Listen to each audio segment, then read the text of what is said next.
falada, non? Ti como te chamas? Fernando deu unha idea bastante boa tamén, verdad? Interesante isto. Pois...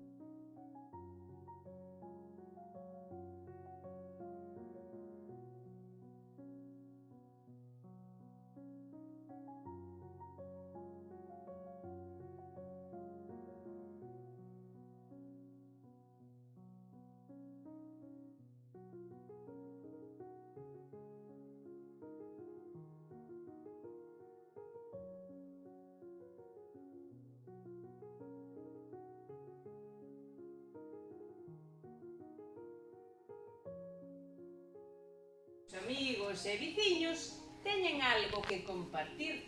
Entre ánimos e alumiños emprenderon os seus camiños sen ter que esperar que antes outros llelos tivesen que dirixir.